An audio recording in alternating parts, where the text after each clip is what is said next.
I cannot believe that it's Wednesday and this incandescent rage is still raging on.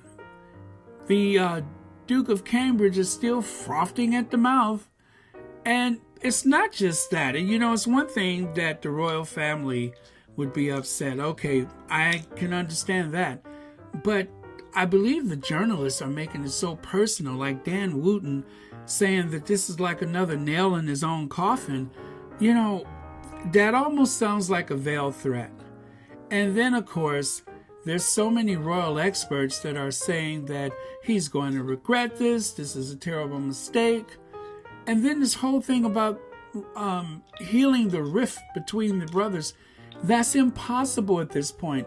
Whatever it is that William is so, God, I hate saying his name. Whatever it is William has said or done where the Duchess of Sussex is concerned is unforgivable and probably will be mentioned in the book. And maybe that's why Harry got to a certain point and then he stopped, because he realized that henceforth, whatever it is I have to say, look for it in my book. So this is why I'm leaning toward this book being particularly juicy in terms of those raw details. And that is exactly why, because there is so much that Harry did not leave on the table the first time. But this whole idea that they're trying to frighten him or trying to suppress him by making all these veiled threats, especially with all this beyond repair, and then, of course, strip them of their titles and all those kind of things that they have been saying for over a year. Now, there's a good chance that the book will not be as brutal as people assume that it will be toward the family in terms of Harry telling his truth. But the problem is, we really won't know for about a year, and that's just a fact. So the one that I'm waiting to hear from, I want to hear from Afro Annie.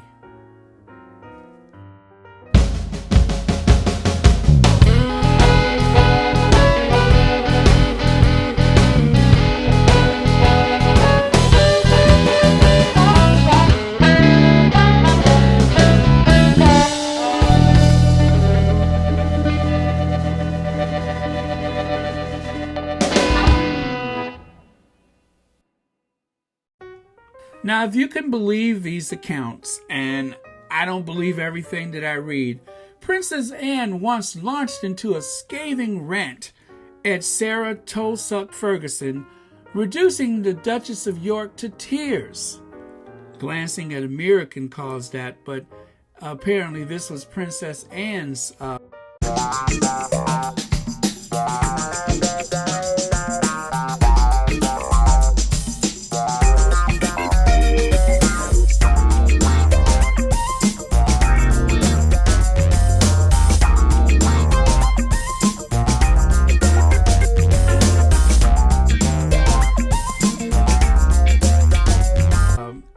scathing rant that led the Duchess of York to tears.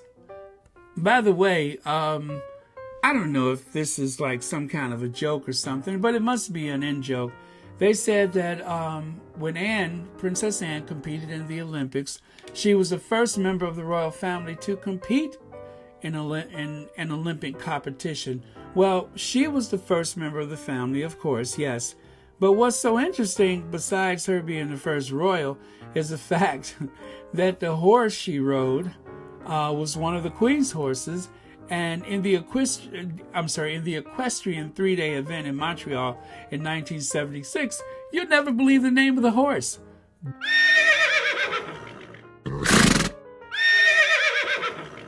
Goodwill. Goodwill. Which, could easily be the name of her saloon in her home. I showed the picture last time. I'll show it again. One of the people commented on the channel. They said it looked like Fred Sanford's place on Sanford and Son, and I'm like, yeah, I could see that. Zo zo zo zo zo zo bum bum bum ba bum bum bum ba bum bum bum bum ba.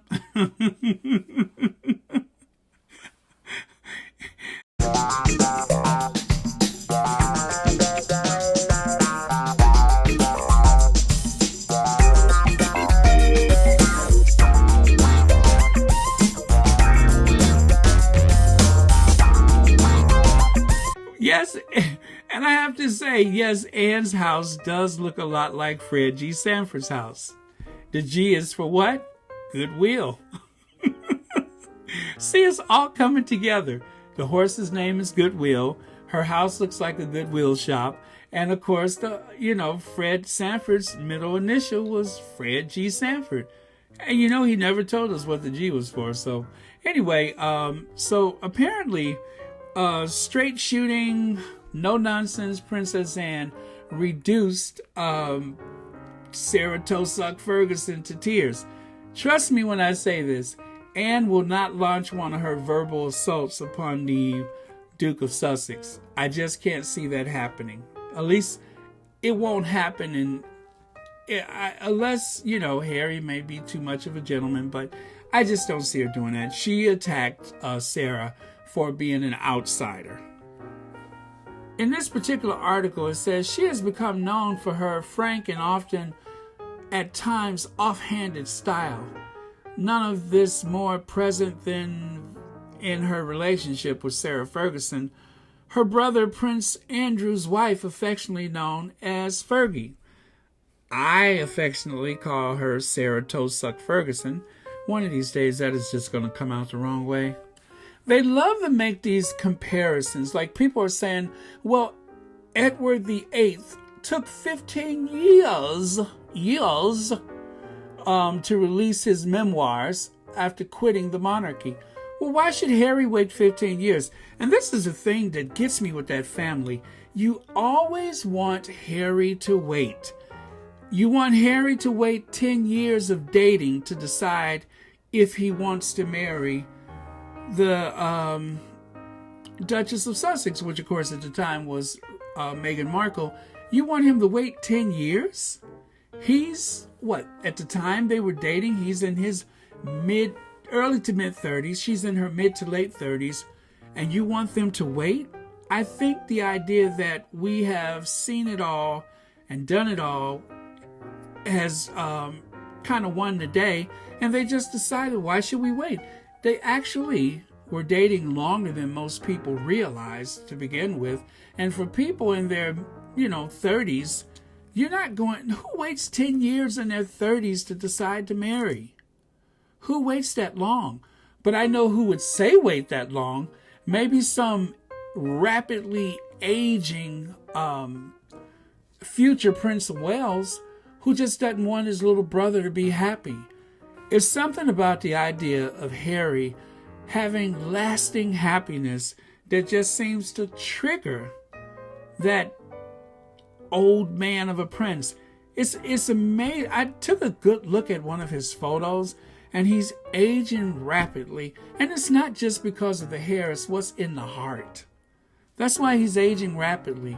And he won't stop this rapid aging process if he don't stop all of this engagement in his brother's life. It doesn't matter what Harry is doing for himself. He's not your ward. Your responsibility is your family. You're not even the king yet. You're not even the Prince of Wales. But whoever pumped his head with this notion that he needs to be responsible for his little brother has really done him a disservice. They pumped his head so much that all the hair on the top it just pushed all the follicles out of the top of his head.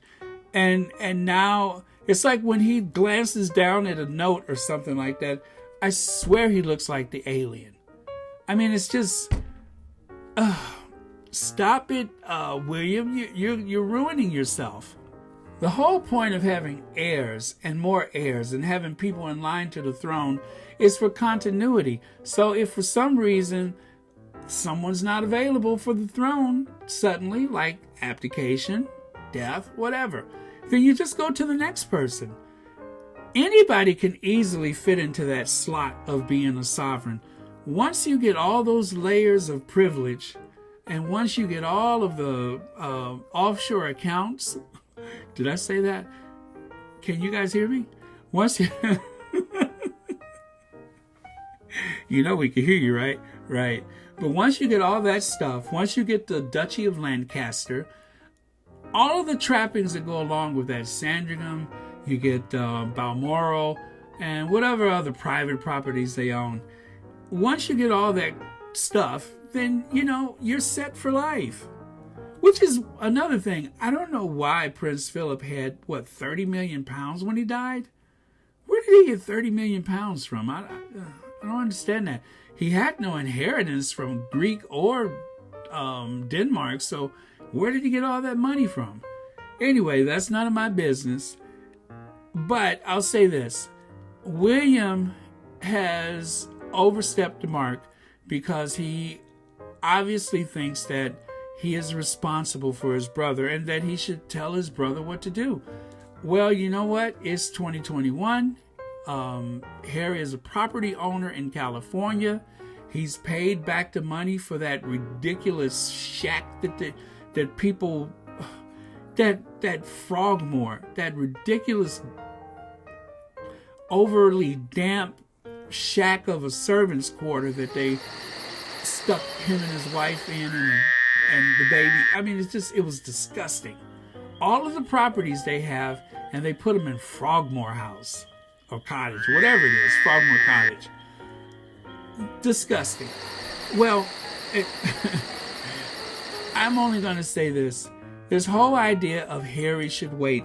God, that gets on my nerves when I hear that. He should wait before he writes this book. He should wait until the Queen is gone. And then what happens after that? He should wait till his father is gone. And then what happens after that? He should wait till his brother is completely bald. I'm sorry, gone. And then what happens after that? So, in otherwise, he should posthumously have this book released to the world after everybody's gone. It's just ridiculous. Stop with the waiting stuff. Oh, the Queen is 94 and Philip's in hospital. If I would have heard that one more time, I swear I would have barfed. And then it turned into, Philip has just died and the Queen is 95. Oh, that just rhymed, didn't it? Stop it with that. There's no need to wait. We don't wait anymore. Things move faster nowadays because we're in the information age. It was all a plot to prevent Harry from ever being happy. They wanted to keep him in that subservient position, and least of all, he really let them down by marrying someone who actually is a thinking person. He did not marry a mannequin. They wanted him to marry some type of mannequin. The expectation of the women in that family is an embarrassment. It's an embarrassment. Princess Anne, who's so-called so straight-talking and so matter-of-fact and to the point, well, it didn't matter because she wasn't important. It was not important in any way whatsoever what happens with Anne. Nobody cares about Anne. Anne is so minor at this point. And that's what's so shocking about it. She's the Queen's daughter. And she's living in Fred Sanford's living room.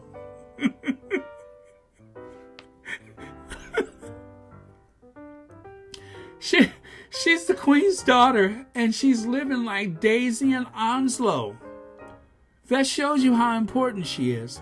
That shows you what she thinks of herself. She doesn't even moisturize her hair.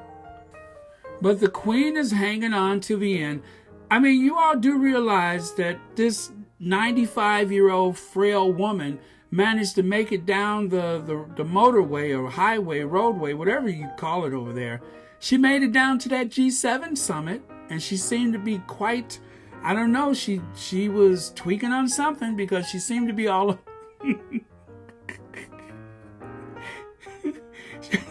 She seemed to be all over the place, wielding a saber like medieval times dinner and joust. She was wielding a saber like she was some kind of crusader or something. Okay, so she's not lacking physically, but mentally, I don't know.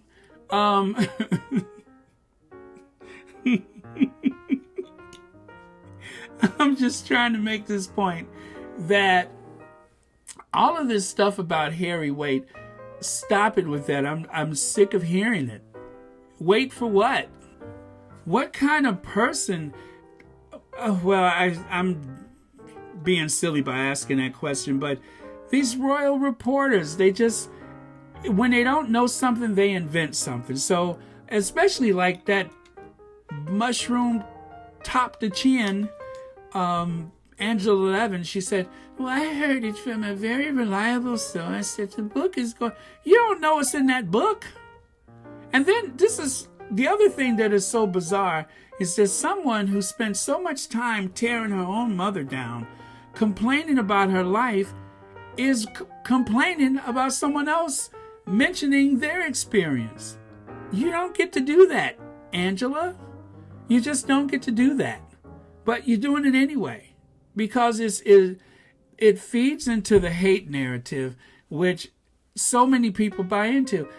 Look, I get it. We have, every 4 years, we have this event called the presidential election where people tear each other down for the most ridiculous things. And people that you think are otherwise reasonable, intelligent people somehow hitch their wagon to the lies or and anything that kind of tears down the other side. You know it's not true, but you applaud and you even spread the lies or misleading information just to win. And that's what it has become now. It's just look at the people that work at Kensington Palace. Those young people that have been recruited. Do you think that somebody like William Cambridge, Prince William Windsor, whatever you want to call that balding, jealous, do you think that that's CEO material? And see, I've said this and nobody has corrected me, so it must be true. Everything that happens at Kensington Palace, the senior royal on that property is the Duke of Cambridge. Even the older royals would have to appeal to a higher power. If he decides that he wants the Kents out of there, they're gone. That's a lot of power for someone who is so reactive, someone who is incandescent with rage. That's a lot of power. And that's why when I saw the unveiling ceremony, keep the camera on William, keep the camera on William, keep the camera on William. And we can hear you saying it. You know we can hear you, right? It was so obvious and so petty and ridiculous and childish because Harry had locked everything up so much by that point that he was not going to give them the benefit of embarrassing him in any way whatsoever. And so they were so terrified of Harry's actions that they actually had a delayed footage release of the unveiling because they were afraid that Harry was going to do something bizarre or whatever. But then as I think about it, were they really afraid of Harry or were they afraid of William? You know, that William would become so unhinged. Is that what they were afraid of? That William would do something that looked so ridiculous that it would take him years to recover from it? I can only imagine why they didn't want the camera on Harry. They didn't want any live speeches or anything like that. I'm glad they didn't do any of that stuff. I'm glad that they avoided that. Harry did what he had to do and then he left. And I can't help but think that the African child near the statue of Diana, the African child sculpture, I can't help but think that that was Harry's idea. That had Harry written all over it. William just seemed confused and, dare I say, incandescent with rage when he saw that statue. He could not make any sense out of the black kid. Oh yes, my mom did go back and forth to Africa on occasions. Well, yes, she did. Everyone has. When you go, you get very little out of it, except for you think there's too many people and they should stop having kids. But everybody else seems to, kind of make a connection with Mother Africa. But not you. You picture Africa without the people, allegedly, from what I can see from some of the things you said. But that's another story. I'm not going to get all into that stuff. But I am ranting because I'm just sick of the whole thing. Sick. Do you hear me? Sick!